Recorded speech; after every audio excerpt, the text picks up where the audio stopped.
උදේ පාන්දර ඇරුණු ගමන් අපිට මුලින්ම ඕන වෙන්නේ මොකද්ද? කිරියක. ඒක නිකම්ම බීමක් නෙමෙයි. ඒක අපේ සංස්කෘතියේ කොටසක්.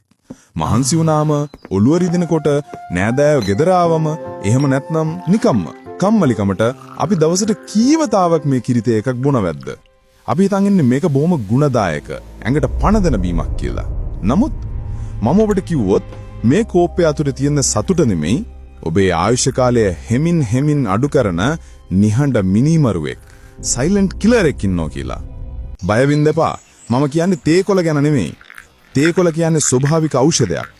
ප්‍රශ්නේ තියෙන්නේ තේකොළ වල නෙමෙයි. ප්‍රශ්නේ තියෙන්නේ අපි ඒකට කලවම් කරන අනිත් දේවල් වලයි. අද පොඩ්ඩක් හිතන්න වීඩියෝ එකෙන් අපි බලන්නේ ඔබේ ආදරණීය කිරිකෝප්පේ සැගවුණු අඳුරු විද්‍යාත්මක ඇත්ත කතාවයි. මේ වීඩියෝ එක බලුවට පස්සේ ඊළඟ වතාවේ කිරි එකක් කටේ තියන්න කලින් ඔබ දෙපාරක් හිතනවා ෂුවර්. අපි මේ කිරිකෝප්පය විද්‍යාගාරයකට දාලා කොටස් වලට වෙන් කරමු. සාමාන්‍ය ශ්‍රී ලාංකිකයෙක් බොන කිරි තේ එකක මූලික සංඝටක 3ක් තියෙනවා. 1. තේ කහට. මේකේ ප්‍රශ්නයක් නැහැ. මේකේ ඇන්ටිऑක්සිඩන්ට්ස් තියෙනවා. 2. පිටිකිරි මිල්ක් පවුඩර්. 3. සීනි. මෙතනින් ලොකුම අපරාධකාරයා කවුද? හරියටම හරි. සීනි. නිකන් හිතන්න. ඔබ සාමාන්‍යයෙන් තේ එකට සීනි ඇඳි කීයක් දානවද? 2ක් 3ක්. දවසකට තේ 3ක් බිව්වොත් ඔබ නිකම්ම සීනි හැඳි 6ක් හෝ 9ක් කනවා. ඔබ දන්නවද? ලෝක සෞඛ්‍ය සංවිධානය කියන විදිහට නිරෝගී මිනිස්සෙක් දවසකටම කන්න ඕන උපරිම සීනි ප්‍රමාණය තේ හැඳි 6යි. ඒ කියන්නේ ඔබ තේ බිව්වා විතරයි. ඔබේ මුළු දවසේම සීනි කෝටා එක ඉවරයි. බත් කන්න, බිස්කට් කන්න, පළතුරු කන්න ඉඩක් නැහැ. ඔබට කවුරු හරි කිව්වොත් මේ සීනි හැඳි 3 කටේ දාගන්න කියලා ඔබට වමනයයි. ඒ තරම් පැණි රසයි. එහෙනම් තේ එකේදී එක දැනෙන්නේ නැත්තේයි. ඒකට හේතුව තේවල තියෙන තිත්ත රසය සහ කිරිවල තියෙන මේදය මගින් සීනිවල සැරගතිය වහනවා. සරලවම කිව්වොත් තේ එකක් කියන්නේ සීනි ටිකක් බොන්න හදපු රසවත් මාධ්‍යයක් විතරයි. හරි. දැන් අපි බලමු මේ කිරි එක බිව්වම ඇගයටුනේ වෙන්නේ මොකද්ද කියලා. මේක හරියට ත්‍රාසජනක චිත්‍රපටයක් වගේ. ඔබ කිරි එක බොනවත් එක්කම ඒකේ තියෙන අධික සීනි ප්‍රමාණය ඔබේ රුධිරයට එකතු වෙනවා. මෙන්න මේ වෙලාවේ ඔබේ ලේ වල ග්ලූකෝස් ස්පයික් එකක්. එහෙමත් නැත්නම් සීනි සුනාමියක් ඇති වෙනවා. මේ සීනි සුනාමිය පාලනය කරන්න ඔබේ අග්න්‍යාශය පැන්ක්‍රියස් එක එකපාරටම කලබල වෙනවා. එයා ඉන්සියුලින් කියන හෝමෝනය මුදා හරිනවා. ඉන්සියුලින් කියන්නේ හරියට යතුරක් වගේ. මේ යතුරෙන් තමයි ඔබේ සෛලවල දොර අරලා අර ලේවල තියෙන සීනි ටික සෛල ඇතුළට දාන්නේ. ප්‍රශ්නේ වෙන්නේ මෙන්න මෙතනයි. ඔබ උදේට තේ බොනවා, 10ට අයි බොනවා, හවසට අයි බොනවා, රාත්‍රියටත් බොනවා. මේ හැම වෙලේම අර ඉන්සියුලින් යතුර පාවිච්චි කර දොරවල් අරිනකොට කාලයක් යනකොට සෛලවල දොරේ අගුල කැඩෙනවා. යතුර දැම්මට දොර ඇරෙන්නේ නැහැ. අන්න ඒකට දොස්තරලා කියනවා ඉන්සියුලින් රෙසිස්ටන්ස් කියලා. අගුල කැඩුනාම මොකද වෙන්නේ? සීනි වලට සෛල ඇතුළට යන්න බෑ.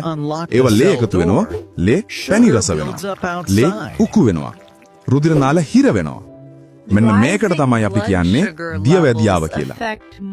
ශ්‍රී ලංකාවේ වැඩිහිටියන්ගෙන් 23කට දියවැදියාව තියෙනවා කියලා ඔබ දන්නවද? ඒ කියන්නේ සෑම 4 දෙනෙක්ගෙන්ම එක්කෙනෙක් ලෙඩෙක්. සමහර විට ඒ ඔබ වෙන්න පුළුවන්. දෙවෙනි කාරණාව. පිටිකිරි. ලෝකේ ගොඩක් රටවල් බොන්නේ ෆ්‍රෙෂ් මිල්ක්. එහෙම නැත්නම් දියර කිරි. නමුත් ලංකාවේ අපි පුරුදු වෙලා ඉන්නේ පවුඩර් මිල්ක් බොන්න. ඇත්තටම මේක කිරිද? පිටිකිරි හදද්දී දියර කිරි අධික උෂ්ණත්වයකට රත් කරලා වතුර ටික වාෂ්ප කරනවා. මේ ක්‍රියාවලියේදී කිරිවල තියෙන ස්වභාවික ගුණ ගොඩක් විනාශ වෙනවා. ඊටත් වඩා භයානක දේ තමයි කිරිවල තියෙන කොලෙස්ටරෝල් මේ රස්නේ නිසා ඔක්සිඩයිස්ඩ් කොලෙස්ටරෝල් බවට පත් වෙන්න පුළුවන්. මේවා ඔබේ රුධිර නාලවල බිත්තිවල ඇලෙනවා. හරියට පරණ පයිප් එක මලකට බැඳෙනවා වගේ. ඒ විතරක් නෙවෙයි. කිරිපිටි රස කරන්න සමහර සමාගම් මේකට තවත් සීනි සහ වෙනත් රසායනික ද්‍රව්‍ය ඇඩිටිව්ස් එකතු කරනවා. සරලවම කිව්වොත් කිරිපිටි හැන්දක් කියන්නේ කැලරි බෝම්බයක්. ඔබ දවසට කිරිතේ 3ක් බොනවා කියන්නේ ඔබ නොදන්නවත්ම ප්‍රධාන වේරක් කෑවා වගේ කැලරි ප්‍රමාණයක් ඇඟට දාගන්නවා. ඉතින් බඩේන එක අහන්නත් දෙයක් නේද? දැන් ඔබට හිතනවා ඇති. හරි මම දන්නවා මේක නරකයි කියලා. ඒත් මට මේක නවත්තන්න බෑනේ. හවසට ටී එකක් බිව්වේ නැත්නම් ඔළුව රිදෙනවා, ඇඟට පණ නැහැ වගේ කියලා. ඒ ඇයි දන්නවද? ඒ තමයි ඇබ්බැහි වීම. ඇඩික්ෂන්. සීනි කියන්නේ මත්ද්‍රව්‍යයක් වගේ දෙයක්. ඔබ කිරිපිටි එක බිව්වම මොලයෙන් ඩෝපමින් කියන රසායනිකය නිකුත් කරනවා. ඔබට తాවකාලික සතුටක්, ප්‍රබෝධයක් බැනලා. සුගර් හයි. හැබැයි විනාඩි 30කින් මේ සීනි මට්ටම එක පානටම පාත වැටෙනවා. sugar crash. එතකොට ඔබට මහන්සි, නිදිමතයි, කේන්තියයි ඔබේ මොලේ ඉල්ලනවා අනේ මට ආයේ අර සතුට ඕන තව තේ එකක් බොන්න කියලා. මේක විෂම චක්‍රයක්. විෂ සයිකල්. ඔබ බොන වාරයක් පාසා ඔබ තවත් එකට වහලෙක් වෙනවා. එහෙනම් මොකද කරන්නේ? හෙට ඉඳන් තේ බොන එක නවත්තනවද? නෑ. අපිට පුළුවන් මේක වෙනස් කරන්න. මෙන්න ප්‍රායෝගික පියවර 3ක්. පියවර 1. සීනි භාගයක් කරන්න. ඔබ හැඳි 2ක් දානවා නම් හෙට ඉඳන් 1ක් දාන්න. සතියකින් භාගයක් කරන්න. ඔබේ දිව එකට හුරු වෙනවා. දවස් 21ක් යද්දී ඔබට සීනි නැතුවම බැරි ගතිය නැති වෙලා යයි. පියවර 2. ඉඟුරු සහ කුළුබඩු. තේකට ඉඟුරු කෑල්ලක් කරාඹු නැට්ටක් දාලා බොන්න. Ginger T. එතකොට සීනි නැති අඩුව දැනෙන්නේ නැහැ. ඒ වගේම ඉඟුරු කියන්නේ ඉන්සියුලින් පාලනය කරන්න උදව් වෙන ස්වභාවික ඖෂධයක්. පියවර 3. ප්ලේන් ටී වලට මාරු වෙන්න. පුළුවන් නම් කිරි පිටි අයින් කරන්න. තේ කොළවල තියෙන නියම ගුණය ලැබෙන්නේ වතුර එක්ක බුද්ධි විතරයි. කිරි දැම්මම තේවල තියෙන හෘද රෝගවලට ගුණදායක ප්‍රතිඔක්සිකාරක ගුණය ඇන්ටිඔක්සිඩන්ට්ස් විනාශ වෙනවා.